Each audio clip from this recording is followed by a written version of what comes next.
எல்லாருக்கும் வணக்கம்.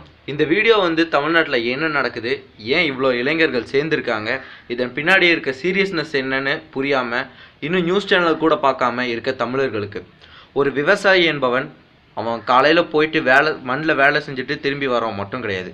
அவனுக்குன்னு சொந்தமான கால்நடைகள் வச்சுருப்பான். ஆடு, மாடு, கோழி எல்லாமே வச்சு தான் வளர்ந்துட்டுருப்பான். அவன் தான் வளர்க்குற காலையில் கூட்டிகிட்டு போய் வயலில் உழுதுடுறான். அந்த காளை அங்கே சாணம் போடும். அந்த சாணம் மண்ணுக்கு உரமாக மாறும். அந்த மண்ணில் வளர பயிர்கள் காஞ்சி வக்கப்புல்லாக மாறினா அதே காளைக்கு சாப்பாடாக போடுவான். அந்த காளைகள் அதை சாப்பிட்டு தெம்பாக நல்லா ப்ரீட் பண்ணும்.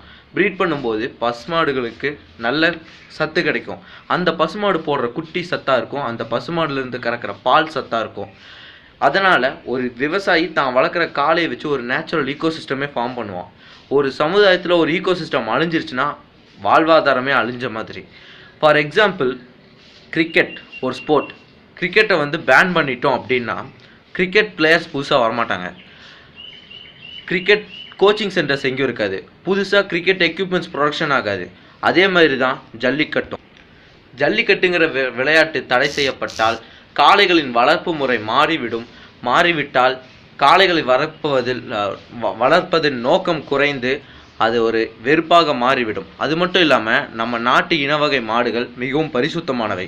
அது நம்ம விவசாயிகள் எந்த ஒரு கிராஸ் ப்ரீடிங்கும் செய்யாமல் விவசாய பெண்கள் பார்த்து நல்ல விதமாக ப்ரீட் பண்ணப்பட்ட மாடுகள் தான் ஃபுல்லாக இருக்கும். இந்த மாடுகள் மிகவும் சத்து நிறைந்தவை. இப்போது ரொம்ப அதிகமாக டென்மார்க், பிரேசில் போன்ற நாடுகளிலிருந்து காளை மாடுகள் இறக்குமதி செய்யப்படுது நம்ம நாட்டில். இந்த மாதிரி மாடுகள்லாம் அங்கிருந்து வரும்போது நிறைய ஆர்டிஃபிஷியல் இன்செமினேஷன் போன்ற நிறைய ஆர்டிஃபிஷியல் ப்ராசஸ் மூலியமாக தான் கொண்டு வரப்படும்.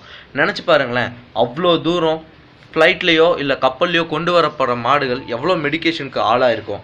அந்த மாடு நம்ம மாடுகளோட ப்ரீட் செய்யப்பட்டால் என்ன நிலைமை ஆகுங்கிறது உங்களுக்கு இந்நேரம் புரிஞ்சிருக்கணும். ஸோ நம்ம நாட்டு மாடு வகைகளை காப்பாற்றுவது நம்ம கடமை. அதுக்கு ஜல்லிக்கட்டு என்பது ஒரு ஆதாரம்.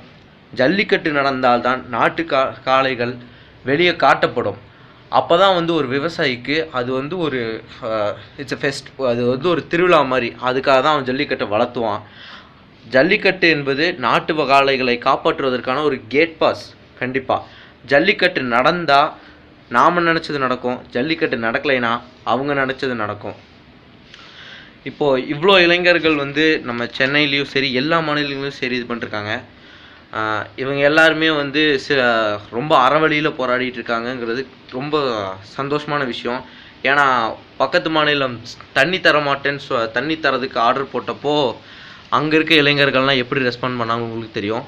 இது காந்தி பிறந்த நாட்டுக்காரன்ட்டு தலைவர் பாட்டு பாடினா அதை போய் பார்க்குற அதே கூட்டம் தான் அதை லைன்ஸை ப்ரூவ் பண்ணியிருக்காங்கன்னு சொல்லலாம்.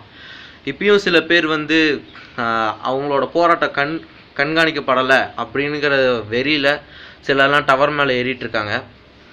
இது என்ன பெரிய விஷயமா? கோடி படத்தில் த்ரிஷா கூட தான் டவரில் ஏறுவாங்க அப்படின்னு சொல்லி த்ரிஷாக்கு சப்போர்ட் பண்ணுறவங்களாம் தயவு செஞ்சு கொஞ்சம் முழிச்சுக்கோங்க. இது ஒரு பெரிய ரெவல்யூஷன், யூத் ரெவல்யூஷன். யங்ஸ்டர்ஸ் எல்லாத்துக்கும் சேர்ந்துருக்காங்க. தேங்க்யூ.